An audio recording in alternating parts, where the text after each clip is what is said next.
So my sword and I were sitting here thinking, what are the very best swords in fantasy fiction?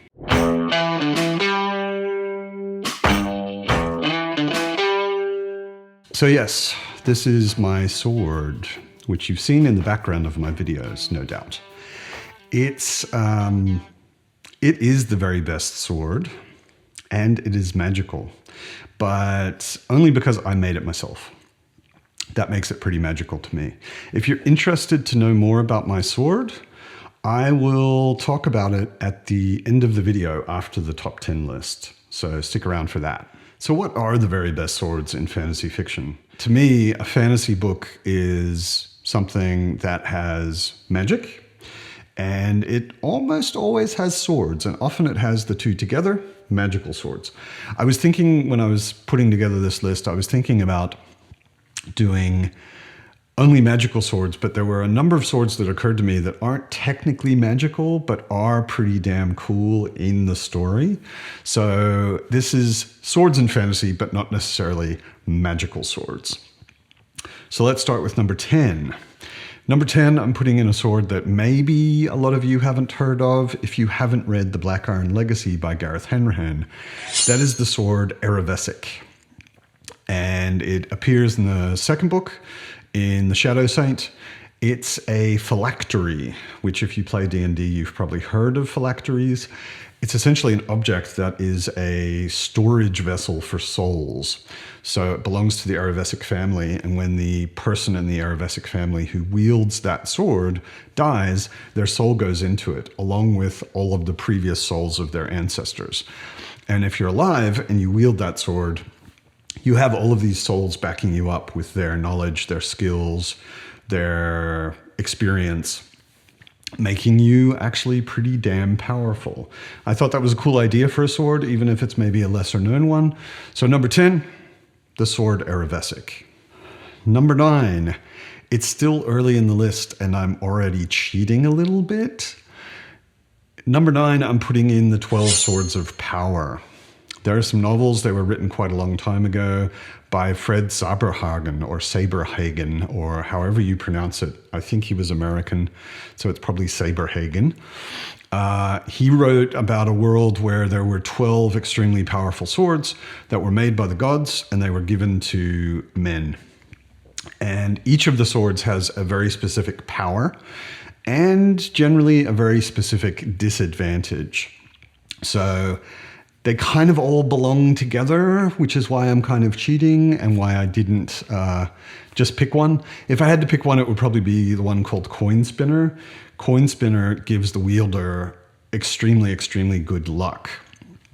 Of course, its disadvantage is that it tends to disappear at an extremely unlucky time, which is not so cool for the wielder. But until that happens, the wielder has extremely, extremely good luck. There's also Wound Healer, for example.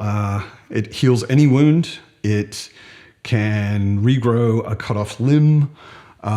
It can do pretty amazing things. And one of the guys who's wielding it, he's being chased by some people. He rides his horse off a cliff. And when he lands, of course, he would normally die, but because he's got Wound Healer, it heals him immediately and he can walk away from the accident. Not so great for his horse, obviously.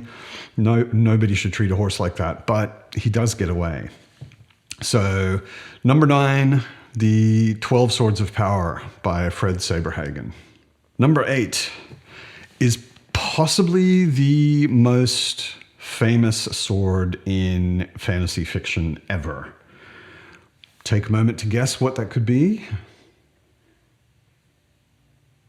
That's right, it's King Arthur's sword, Excalibur. Excalibur is a very vaguely defined sword. There is no one Arthur story. There are countless movies, countless books, retellings. There is kind of one of the primary sources, but it's not even the original source, Le Morte d'Arthur by Sir Thomas Malory. In that, Excalibur, if I remember correctly, Excalibur is not the sword in the stone or the anvil. It's given to Arthur by the Lady of the Lake. And it isn't technically really that magical. It's a beautiful sword. It, I think, can't be broken. It never dulls, so it always stays sharp. But what's magical in Le Morte d'Arthur is the scabbard, what you put the sword into. If you have the scabbard with you, you cannot be wounded. So the sword itself is not so magical, but the scabbard keeps the wielder from ever taking any wound, which is pretty useful. There are so many different versions. Sometimes Excalibur is the sword in the stone. Sometimes Excalibur is in some way magical. So there are lots and lots of different versions. But the most amazing thing about the sword Excalibur is, depending again on which version you're looking at, it either proves that Arthur is the actual king of England, or it allows him and assists him to do the things he needs to be the best king that England has ever had. So number 8, Excalibur. Number 7 feels a little bit like cheating again, but it's not really. It's more of a category of swords in a fantasy book rather than a sword. And that is the Shardblades from Brandon Sanderson's Stormlight Archive. Shardblades, if you haven't read those books, and I think pretty much everybody has read those books by now, or at least some of them, Shardblades can cut through any physical object, which is pretty useful. So they cut straight through armor, they cut through other people's weapons. The only thing that can really counter a Shardblade in a duel is another Shardblade. But when they hit living flesh, what they do is they cut through the soul, essentially instantly killing anyone that you wound with it, which makes it a pretty powerful thing. It's one of the things I really like about what Brandon Sanderson did in the Stormlight Archive with the Shardblades and the shard plate, which is like armor, which can also block a Shardblade, is they're kind of like weapons of mass destruction. It's kind of like if you have a war in our world and one side has nuclear weapons and the other side doesn't, you're pretty much, the war's over. They're kind of these super powerful things which completely change the balance of any war, any battle, and you kind of have to counter Shardblades with other Shardblades. Otherwise, you're almost guaranteed going to lose. So, number 7, Shardblades. Number 6 is one of those not magical swords that I talked about, but it's magical in the effect it has on the story in a way. If you've read A Song of Ice and Fire, you've probably been waiting for me to include a Valyrian steel blade. Technically not magic, but Valyrian steel is kind of mysterious. Maybe there's some magic in it. Definitely very, very special. And there are a lot of Valyrian steel blades to choose from, obviously, in that story. I chose Longclaw. I chose Longclaw because the idea of a found father-son trope, it's kind of found family, but specifically the father-son thing, hits really hard with me. There's another sword that kind of relates to that as well in this list. The idea that Mormont, the commander of the Night's Watch, gave his family sword to his found son, Jon Snow, and had it specifically altered, redid the fittings so that it had a white wolf's head on it. That was very moving to me. And obviously the blade is very important to Jon Snow in the story. And Valyrian steel blades for the future, when the long night comes, no spoilers, but Valyrian steel blades are going to be very, very important. So Longclaw definitely had to be on this list. Okay, so I'm cheating a little bit again. There's a series which isn't super easy to read. I've read it twice. I think maybe I've understood about 75% of it. I'm looking forward to reading it again because it is amazingly well written, and the world and the story are super interesting. That is The Book of the New Sun by Gene Wolfe. So if you've read that, you know which sword I'm talking about. It is Terminus Est. First of all, naming an executioner's sword, this is the end, is chef's kiss. It's a huge, long, squared off tip sword, which is intending for executing people because the main character in the book is a torturer and executions are part of their job. It's another sort of found father-son trope.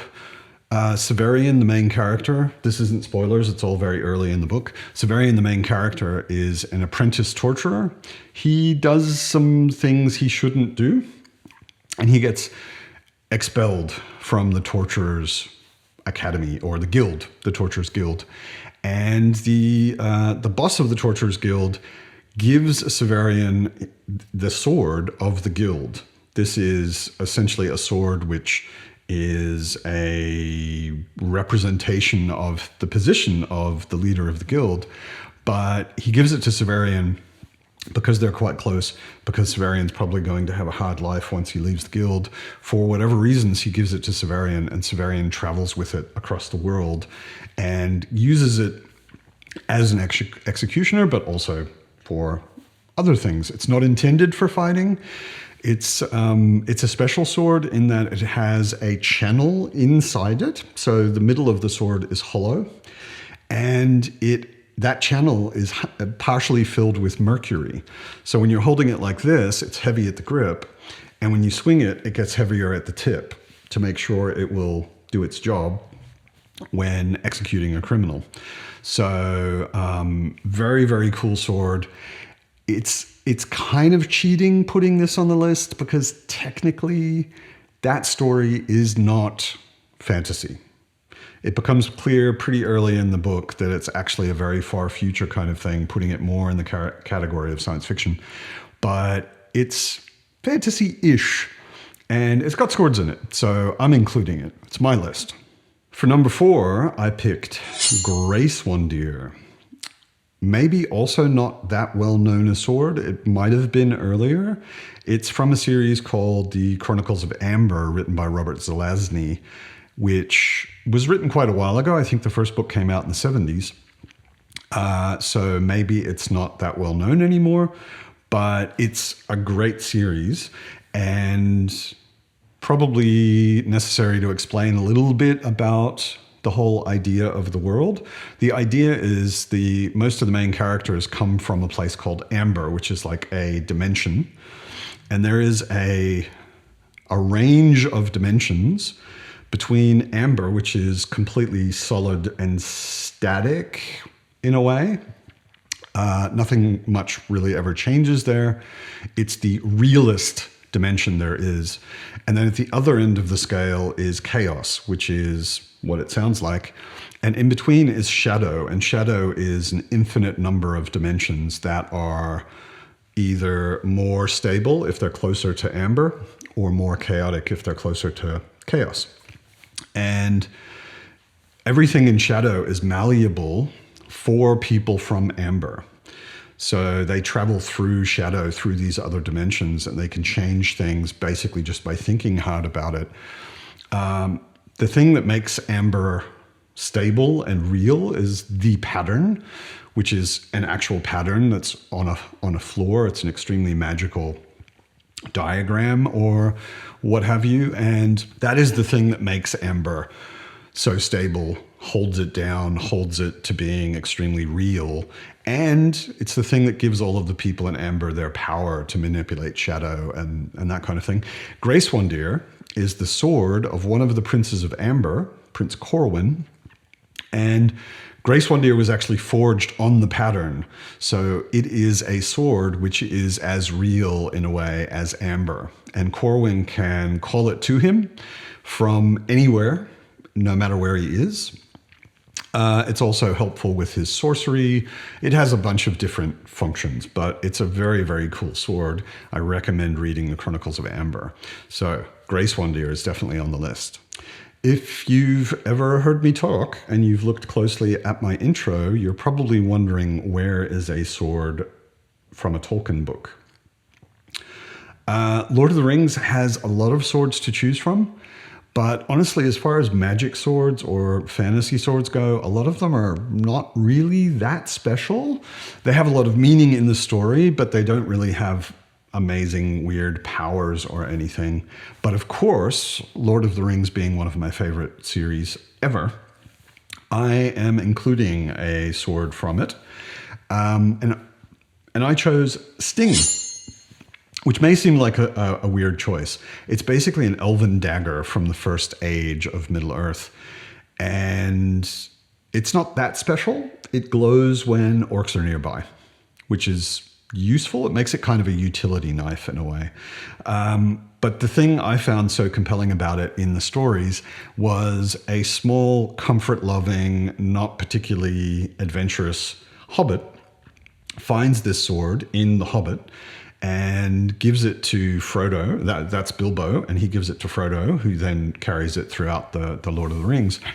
And just by these two small, simple, comfort-loving hobbits having this sword, it gives them courage.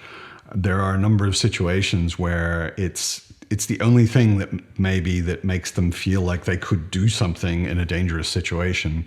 And it proves very effective against some very, very threatening, horrible monsters. So Sting definitely belongs on my list. So obviously by this list, I am a fan of some older fantasy fiction, stuff that was maybe written before the 90s or the 80s. And number 2 on the list is no exception. Number 2 is Stormbringer, the original badass, sentient, evil sword. Stormbringer is a sword that basically exists to eat souls. It's sentient. It can talk in the mind of the wielder, and it can even influence the wielder. And the wielder, in this case, through most of the books, is Elric of Menibene. And Elric is a king, prince, king, depends on which books you're reading, who is very sick. He's not a very healthy man, and he couldn't do most of the things he does without Stormbringer, his sword. Stormbringer lends him a great deal of strength, but it also influences him in some very unhealthy ways. And there are points in the stories where Elric ends up killing someone that he probably didn't actually want to, because the sword essentially made him. And it's a pretty scary, horrible, badass sword. So Stormbringer is number 2. So if you've seen any of my previous videos and you know the Malazan Book of the Fallen at all, you can definitely guess what number 1 is on my list. Dragnipur, of course. Dragnipur is a sword made by a god. It's kind of terrifying to be around. People can feel what a weird and disturbing sword it is. When it's drawn, there's the sound of chains, and there are like chains made of shadows that sort of drift off of it when it's exposed.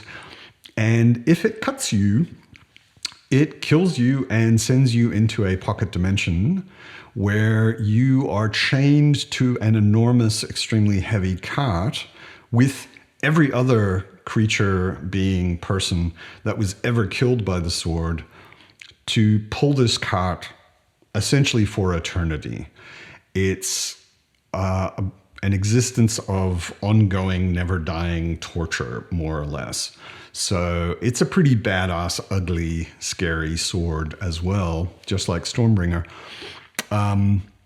Dragnipur I chose just because of how it's described. It always sounds pretty terrifying. So number 1 is definitely, for me, Dragnipur.